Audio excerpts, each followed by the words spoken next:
तुम दोनों मियां। কবে মুক্তি পাচ্ছে সাকিব খানের দরদ সিনেমাটি? এমন প্রশ্ন অনেকদিন ধরেই ঘুরপাক খাচ্ছিল সাকিবিয়ানদের মনে। যদিও ছবি নির্মাণের শুরুতেই পরিচালক অনন্য মামুন ঘোষণা দিয়েছিলেন চলতি বছরের ভালোবাসা দিবসে মুক্তি পাবে সিনেমাটি, কিন্তু নতুন বছরের শুরুতেই সেই সিদ্ধান্ত প্রত্যাহার করে নিয়ে অনন্য মামুন যুক্তি দেখিয়ে বলেছিলেন টেকনিক্যাল সমস্যার কারণে পিছিয়ে যাচ্ছে দরদ ছবিটির মুক্তি। ভালোবাসা দিবসের পর গত 2 ঈদে সাকিব খানের 2 ছবি মুক্তির কারণে আরেক দফা পিছিয়ে দেয় দরদ।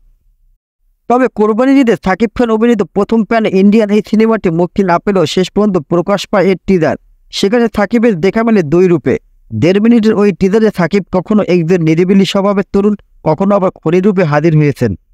কয়েকদিন আগে নির্মাতার পক্ষ থেকে জানানো হয় সেপ্টেম্বরে আসছে বহুল আলোচিত সিনেমাটি, কিন্তু দিন তারিখ জানানো হয়নি। অবশেষে মুক্তির দিনক্ষণ চূড়ান্ত করা হয়েছে আগামী 6 সেপ্টেম্বর। আর চলতি মাস থেকে শুরু হচ্ছে দরদের প্রচারণা।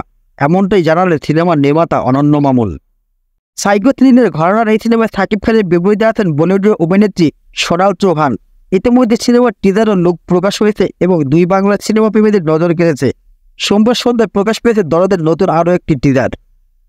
ছবিটি নিয়ে সোমবার নির্মাতা অনন্য মামুন বলেন, আজ থেকে দরদ সিনেমার প্রচারণা শুরু হচ্ছে নতুন একটি টিজার প্রকাশের মধ্য দিয়ে। বাংলাদেশের পাশাপাশি বিশ্ব বাজারে ভালো কিছু করাই আমাদের লক্ষ্য। মধ্যপ্রাচ্যের বড় অংশ ধরে বাঙালিরা থাকেন, সেই দর্শক ধরার টার্গেট আছে।